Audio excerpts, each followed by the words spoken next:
क्या पुतिन ने nuclear war की एक्सरसाइज शुरू कर दी है? पुतिन के न्यूक्लियर जोन में अचानक हलचल क्यों बढ़ गई है?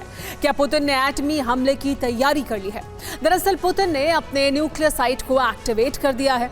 आर्कटिक में रूस ने गतिविधियां बढ़ा दी हैं। आर्कटिक में रूस और नेटो की सीधी टक्कर हो सकती है। आखिर पुतिन का आर्कटिक प्लान क्या है? क्या आर्कटिक फ्रंट पर पुतिन की जोरदार तैयारियां न्यूक्लियर वॉर का ऐलान भी हैं?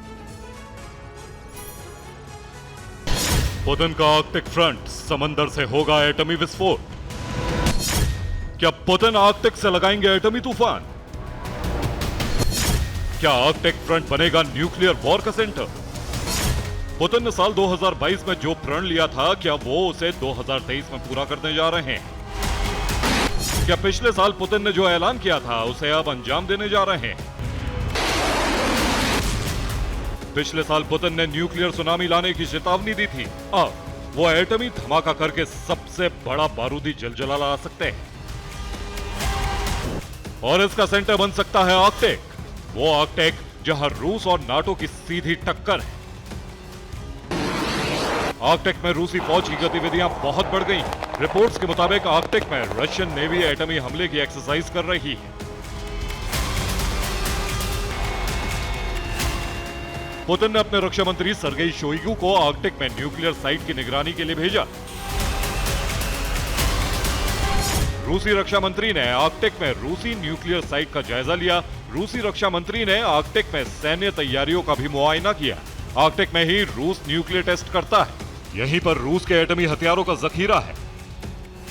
रूसी रक्षा मंत्री के आर्कटिक दौरे से ये सवाल उठ रहे हैं कि क्या पुतिन आर्कटिक से न्यूक्लियर सुनामी लाने जा रहे हैं। रिपोर्ट्स के मुताबिक रूस आर्कटिक में अपनी सैन्य शक्ति का लगातार विस्तार कर रहा है। रूस ने आर्कटिक में अपने न्यूक्लियर बेस को भी चाक चौबंद कर दिया है। रूस ने आर्कटिक में बड़े बड़े सैन्य अड्डे बना रखे हैं। रूस ने उत्तर में 50 से अधिक सैन्य चौकियों को फिर से खोल दिया है। आर्कटिक में रूस ने 10 रडार स्टेशनों को अपग्रेड किया है।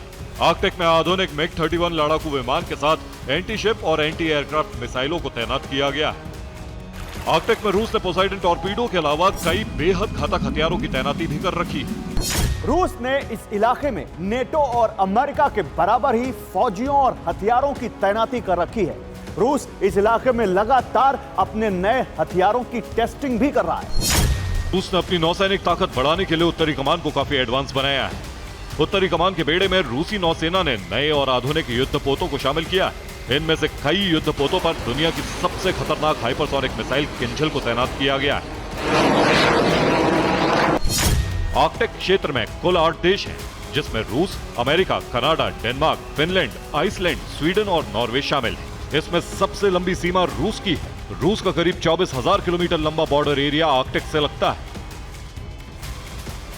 आर्कटिक महासागर के एक बड़े हिस्से में पूरे साल बर्फ जमी रहती है। कई किलोमीटर गहरी और मोटी बर्फ की परत की वजह से आर्कटिक को दुनिया का सबसे खतरनाक महासागर कहा जाता है। यह दुनिया का वो इलाका है जहां इंसानों का लंबे वक्त तक रहना मुश्किल है। रूस की सीमा का बड़ा हिस्सा आर्कटिक महासागर से लगा हुआ है। जार के साम्राज्य के दौर से ही आर्कटिक महासागर के आसपास के इलाकों पर रूस का कब्जा रहा है। आर्कटिक महासागर में पिछले कुछ सालों में रूस ने कई सैनिक अड्डे बसाए। रूस पर दबाव डालने के लिए अमेरिका की तैयारियां भी युद्ध स्तर पर जारी। आर्कटिक रीजन में अमेरिका ने B-52 बॉम्बर तैनात कर रखे हैं। 2 महीने पहले जून में नाटो ने रूस की सीमा के करीब आर्कटिक चैलेंज नाम से सबसे बड़ा युद्धाभ्यास किया था, जिसमें नाटो के 14 देशों ने हिस्सा लिया था। इसके बाद से ही पुतिन आर्कटिक फ्रंट पर काफी एक्टिव नजर आ रहे हैं। पुतिन ने इस फ्रंट पर हाल ही में अपनी सेना को सभी तैयारियां मुकम्मल करने के निर्देश दे दिए हैं। बर्फ से ढके आर्कटिक इलाके में रूसी सेना के पास एक से बढ़कर एक घातक हथियार और लड़ाकू विमान, जिसमें न्यूक्लियर सबमरीन से लेकर युद्धपोत और 5वीं पीढ़ी के स्टेल्थ फाइटर जेट भी हैं। आर्कटिक में रूस अपने रडार स्टेशन से 24 घंटे नाटो की गतिविधियों पर नजर रखता है। साथ ही अमेरिकी आर्मी की निगरानी भी करता रहता है। आर्कटिक में रूस और अमेरिका के बीच सीधा मुकाबला है, इसलिए दोनों जंगी घमासान में एटमी तूफान लाने की तैयारी कर रहे हैं। क्योंकि रूस और अमेरिका जिन हथियारों का इस्तेमाल करेंगे, उनकी असली ताकत ही है nuclear attack. Bureau report, TV 9 Bharatvarsh.